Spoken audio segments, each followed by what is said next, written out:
जय Hind. SK Maurya education YouTube channel पर आप सभी का स्वागत है। आज हम बायो पढ़ेंगे। बायो में हम आज सेल पढ़ेंगे। सेल यानी कोशिका पढ़ेंगे। कोशिका के बारे में आज जानेंगे। कोशिका क्या होता है, कोशिका के अंदर में क्या क्या पाए जाते हैं, ये जो माइटोकॉन्ड्रिया है, गाल्जी बॉडी, सेंट्रोसोम, ये सब जो है कैसे वर्क करता है कोशिका के अंदर में, उसके बारे में आज जानेंगे। तो चलिए स्टार्ट करते हैं। अगर आप इस चैनल पर अगर नए हैं तो चैनल को सब्सक्राइब जरूर करेंगे। चलिए स्टार्ट करते हैं। कोशिका के बारे में जानते हैं। तो कोशिका के कुछ फैक्ट्स हैं, उसके बारे में जानते हैं कोशिका से रिलेटेड। तो कोशिका की खोज सबसे पहले जो है रॉबर्ट हुक ने किया था। कोशिका की खोज सबसे पहले किसने किया था? तो रॉबर्ट हुक ने किया था। लेकिन सबसे पहले जो कोशिका की खोज किया रॉबर्ट हुक ने, वो मृत कोशिका की खोज किया था। रॉबर्ट हुक ने जो खोज किया कोशिका की, जो मृत कोशिका की खोज किया था। तो जीवित कोशिका की खोज किसने किया था? जीवित कोशिका की खोज लीवेनहॉक ने किया था। जीवित कोशिका की खोज किसने किया था? लीवेनहॉक ने किया था। तो याद रखेंगे कि जो सबसे पहले कोशिका की खोज किया रॉबर्ट हुक ने, जो कि मृत कोशिका की खोज किया, और जीवित कोशिका की खोज लीवेनहॉक ने किया। और कोशिका का सिद्धांत किसने दिया? स्लाइडन एवं स्वान ने दिया। कोशिका का सिद्धांत किसने?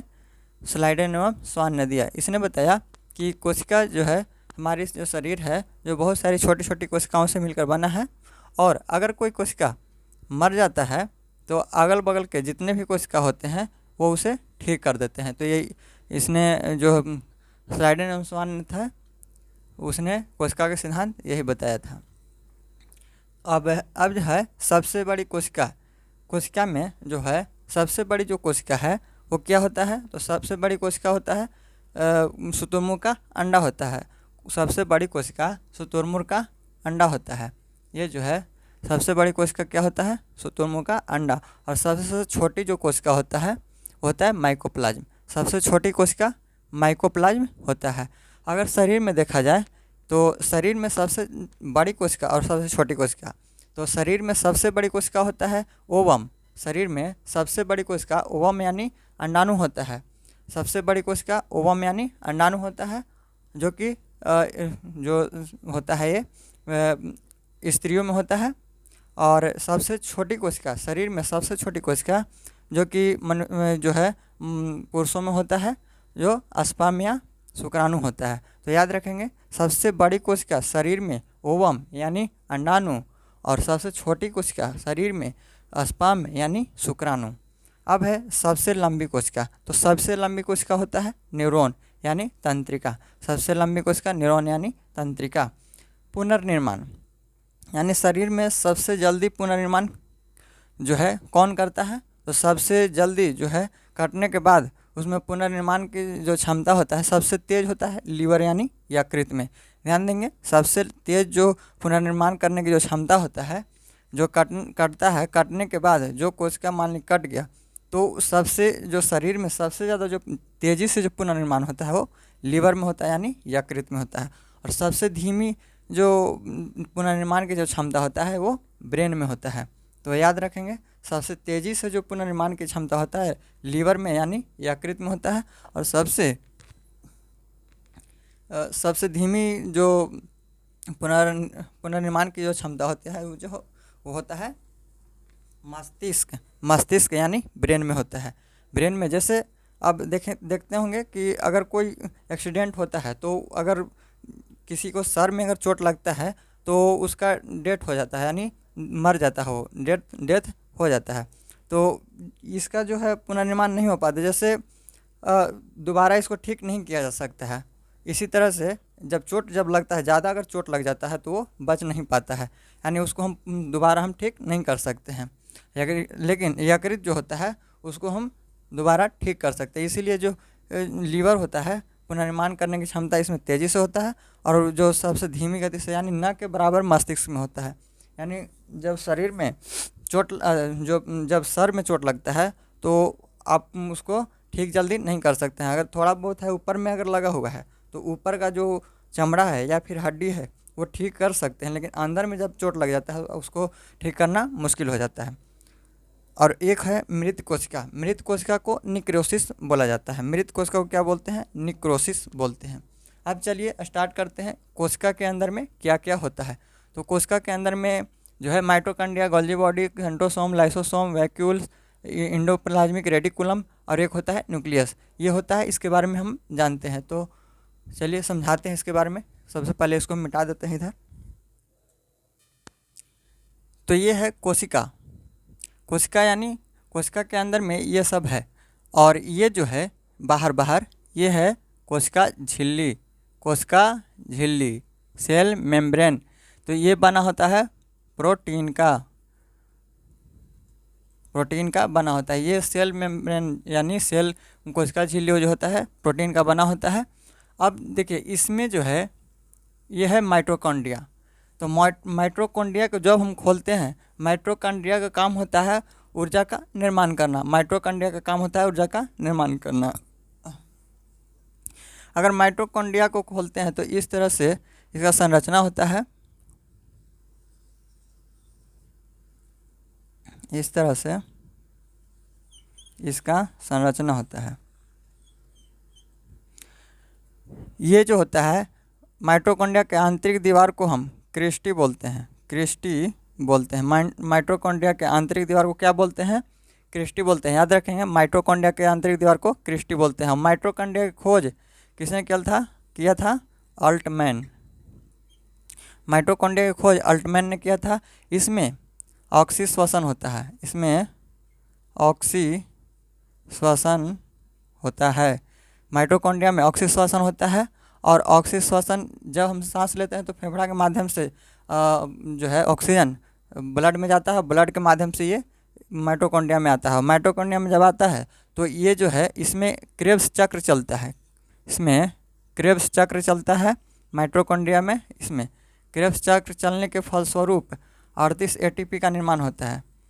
क्रेब्स चक्र चलता है जिसके फलस्वरूप 38 एटीपी का निर्माण होता है। एडिनोसिन ट्राइफॉस्फेट इसका फुल फॉर्म होता है। एडिनोसिन ट्राइफॉस्फेट 38 एटीपी का निर्माण होता है जिस क्रेब्स चक्र चलने के फलस्वरूप, जिससे एक ग्लूकोज का निर्माण होता है। और एक ग्लूकोज के निर्माण होने से इसमें 4.2 किलो कैलोरी ऊर्जा का निर्माण होता है। तो 38 क्रेब्स चक्र जब चलता है तो उसके फलस्वरूप 38 एटीपी का निर्माण होता है, और 38 एटीपी के निर्माण होने से एक ग्लूकोज बनता है, जिससे एक ग्लूकोज के बनने से 4.2 किलो कैलोरी ऊर्जा का निर्माण होता है। हमें 2400 से 2500 कैलोरी का मतलब ऊर्जा का आवश्यकता पड़ता है, लेकिन ये जो माइटोकॉन्ड्रिया से ऊर्जा का निर्माण जो होता है 4.2 यानी 4200 कैलोरी ऊर्जा का निर्माण होता है। हमें 2400 से 2500 कैलोरी ऊर्जा का आवश्यकता पड़ता है, लेकिन ये इससे 4200 कैलोरी ऊर्जा का निर्माण करता है, यानी 4.2 किलो कैलोरी ऊर्जा का निर्माण करता है। तो ये था आपका माइटोकॉन्ड्रिया। अब है गोल्गी बॉडी। गोल्गी बॉडी जो होता है ये परिवहन का काम करता है। जैसे पूरे शरीर में जैसे ऊर्जा का निर्माण हुआ, तो ऊर्जा का कहाँ कहाँ ज़रूरी है उसका परिवहन गोल्गी बॉडी करता है। जैसे हम वर्क कर रहे हैं तो बोल रहे हैं तो हमें जीभ पर ज़्यादा भार पड़ रहा है, तो जीभ का जो ऊर्जा है वो ये परिवहन करता है, ये ला करके देता है। जो मान लें कि हम चल रहे हैं, चलने के बाद पैर का जो ऊर्जा है, पैर में जो ऊर्जा पहुंचाने का काम कर रहा है वो गोल्गी बॉडी कर रहा है, यानी परिवहन का काम करता है। जिसको जो ज़रूरी पड़ता है, जहाँ पे ज़रूरी पड़ता है, ज़्यादा ज़रूरी पड़ता है, वहाँ पे ये परिवहन का काम करता है, उसको ऊर्जा पहुँचाने का काम करता है। इसके बाद है सेंट्रोसोम यानी कोशिका विभाजन। तो कोशिका विभाजन का काम करता है सेंट्रोसोम के बाद है लाइसोसोम को कोशिका का आत्महत्या यानी आत्मघाती का थैली भी बोलते हैं। इसको इसलिए बोलते हैं कि अगर जब ये न्यूक्लियस यानी ये काम करना बंद कर देता है, तो ये जो न्यूक्लियस होता है ये पूरे कोशिका का ब्रेन होता है, यानी पूरा नियंत्रण करता है। पूरा ये जो है एंडोप्लाज्मिक रेटिकुलम हो गया, माइटोकॉन्ड्रिया हो गया, गोल्गी बॉडी हो गया, सेंट्रोसोम हो गया, वैक्यूल्स हो गया, इसका पूरा जो नियंत्रण करने का काम न्यूक्लियस ही करता है। इस तरह से इसको नाम भी है न्यूक्लियस, यानी केंद्र में है तो पूरा का नियंत्रण न्यूक्लियस कर रहा है। तो न्यूक्लियस नियंत्रण करता है। अगर ये काम करना बंद कर देता है तो ये जब हम बंद करेगा काम करने के लिए तो ये कोई काम नहीं करेगा। जब अगर काम नहीं करेगा तो ये इसको कुछ प्रॉब्लम होगा। अगर ये प्रॉब्लम हुआ तो ये जो होता है फट जाता है, लाइसोसोम जो होता है वो फट जाता है। फटने के बाद पूरी कोशिका जो है वो नष्ट हो जाती है, यानी पूरा खराब हो जाता है। तो इसीलिए इसको लाइसोसोम को आत्महत्या यानी कोशिका की आत्महत्या यानी कोशिका की आत्महत्या की थैली भी बोलते हैं। ऐसे इसका वर्क जो होता है, जैसे कोई कोशिका है अगर वो कट गया है, जैसे हाथ है यहाँ पे कट गया, तो यहाँ पे कटने के बाद यहाँ का जो कोशिका होता है यानी जो कोशिका मर गया उसको यहाँ पे साफ करने का काम ये करता है लाइसोसोम। उसके बाद है वैक्यूल्स जो होता है जल संग्रह का वर्क करता है यानी काम करता है। तो वैक्यूल्स जो है जल संग्रह का काम करता है। ये वैक्यूल्स जो होता है जंतु में यानी हम लोग में जो वैक्यूल्स होता है वो छोटा होता है, और जो पादप यानी पेड़ पौधे होते हैं उन लोग में वैक्यूल्स जो होता है वो बड़ा होता है। तो ध्यान रखेंगे कि वैक्यूल्स जो होता है जल संग्रह का वर्क करता है, लेकिन जो वैक्यूल्स होता है जंतु में हम लोग में ये वैक्यूल छोटा होता है, और पादप यानी पेड़ पौधे में ये वैक्यूल्स बड़ा होता है। तो ये आप ध्यान रखेंगे। इसके बाद है इंडोप्लाज्मिक रेटिकुलम। इसको हम क्या बोलते हैं, हिंदी में इसको हम अंतःप्रद्रव्य जालिका बोलते हैं। इंडोप्लाज्मिक रेटिकुलम को हिंदी में अंतःप्रद्रव्य जालिका भी बोलते हैं। तो ध्यान देंगे, इंग्लिश में इसको इंडोप्लाज्मिक रेटिकुलम बोलते हैं। ये जो होता है दो प्रकार का होता है, एक स्मूथ होता है और एक रफ होता है। स्मूथ जो होता है जो वसा होता है यानी मुलायम होता है, चिकना होता है। वसा जो होता है मुलायम यानी चिकना होता है, और रफ जो होता है खुरदुरा, रफ यानी खुरदुरा को रफ बोलते हैं। जैसे ये है इस तरह से इंडोप्लाज्मिक रेटिकुलम, तो ये जो है इस तरह से इधर जो रहता है वो रफ रहता है, और इधर जो है स्मूथ रहता है, इधर रफ रहता है। ये जो होता है राइबोसोम के कारण ही रफ होता है। तो राइबोसोम का ये जो खुरदरा होता है किसके कारण होता है, राइबोसोम के कारण होता है। और राइबोसोम जो है प्रोटीन का निर्माण करता है। ये जो खुरदरा है किसके कारण होता है, राइबोसोम के कारण होता है, और राइबोसोम ही जो है प्रोटीन का निर्माण करता है। तो ये जो राइबोसोम है दो प्रकार का होता है। तो राइबोसोम दो प्रकार का कौन कौन होता है, तो एक होता है 70S प्रकार का और एक होता है 80S प्रकार का। तो ध्यान देंगे राइबोसोम दो प्रकार का होता है, 80S प्रकार का और एक होता है 70S प्रकार का। जो प्रोटीन का ज़्यादा निर्माण करता है वो 80S प्रकार का होता है, और जो प्रोटीन का कम निर्माण करता है वो 70S प्रकार का होता है। 80S प्रकार का हम लोग में होता है, जैसे ये 80S प्रकार हम लोग को ऊर्जा की ज़्यादा जरूरी पड़ता है, और जैसे जो छोटा है तो उसको ऊर्जा का कम आवश्यकता पड़ता है। जैसे छोटा में हम जैसे जिसको हम देख नहीं सकते हैं उसको बहुत ही कम जो है प्रोटीन की आवश्यकता पड़ता है, तो उसमें 70S प्रकार का होता है। जैसे वायरस जो होता है उसको बहुत ही कम जो है प्रोटीन की आवश्यकता पड़ता है उसमें, इसीलिए 70S प्रकार का होता है। तो याद रखेंगे कि वायरस हो गया जैसे जिसको हम देख नहीं सकते हैं उसमें 70S प्रकार का, और हम लोग में जो होता है 80S प्रकार का होता है। तो ये हो गया आपका स्मूथ में वसा हो गया, जैसे चिकना पदार्थ हो गया, तेल हो गया इस तरह से। और ये जो हो गया स्मूथ में रफ में हो गया राइबोसोम, और राइबोसोम के कारण ही ये रफ होता है। और रफ दो प्रकार का होता है, रफ में ही राइबोसोम में ही प्रोटीन का निर्माण होता है, और प्रोटीन राइबोसोम के कारण राइबोसोम दो प्रकार का होता है, एक 70S प्रकार का और एक 80S प्रकार का। 80S प्रकार में प्रोटीन का निर्माण ज़्यादा होता है और 70S प्रकार में प्रोटीन का निर्माण कम होता है। तो ये था आपका इंडोप्लाज्मिक रेटिकुलम। इसके बाद है न्यूक्लियस।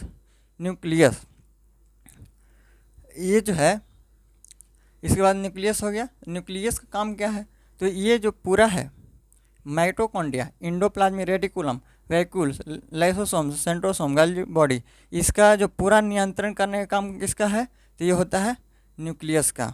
तो याद रखेंगे कोशिका का ब्रेन न्यूक्लियस को ही बोलते हैं। तो न्यूक्लियस जो होता है ये पूरे कोशिका का नियंत्रण करता है। तो संदेश देने का काम कौन करता है? पूरे ये जो है इसका जो संदेश देता है, ये जो बाहर बाहर है, इसको पूरा जो संदेश देता है ये न्यूक्लियस देता है। तो इसीलिए हम कोशिका का ब्रेन इसको न्यूक्लियस को बोलते हैं।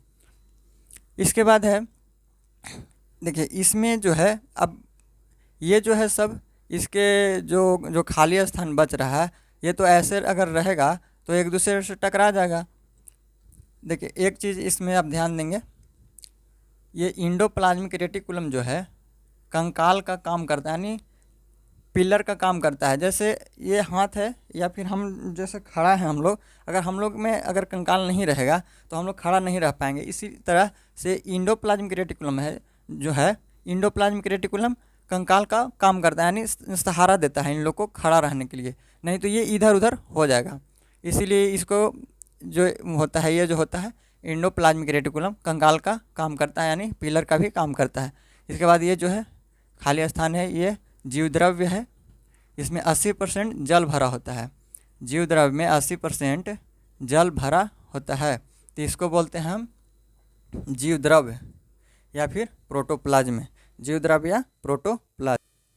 तो ये था आपका कोशिका के बारे में जो इम्पोर्टेंट था, हम आपको बताए हुए हैं, याद रखेंगे। ये माइटोकॉन्ड्रिया है, माइटोकॉन्ड्रिया को अब याद रखेंगे कि इसको सूत्रकणिका भी बोलते हैं हिंदी में, माइटोकॉन्ड्रिया को सूत्रकणिका भी बोलते हैं।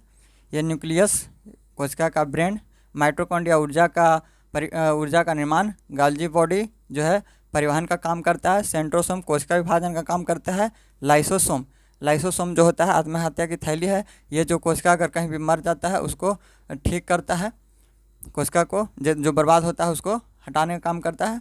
और वैक्यूल्स जल संग्रह का काम करता है। इंडोप्लाज्मिक रेटिकुलम कंकाल का वर्क करता है, सहारा देता है, पिलर का काम करता है। इसी में राइबोसोम का निर्माण यानी प्रोटीन का निर्माण होता है।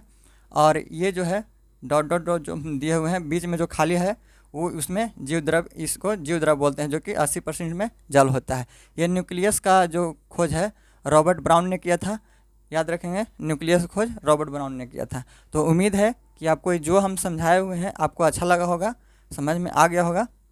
तो अगर इसमें सुधार करने की अगर आवश्यकता है तो आप कमेंट बॉक्स में ज़रूर बताएंगे, क्या इसमें हम सुधार कर सकते हैं। कमेंट करके बताएंगे तो हम कुछ और सुधार करेंगे। आप ज़रूर कमेंट करके बताएंगे कि आपको वीडियो कैसा लगा। तो ठीक है, थैंक यू, जय हिंद।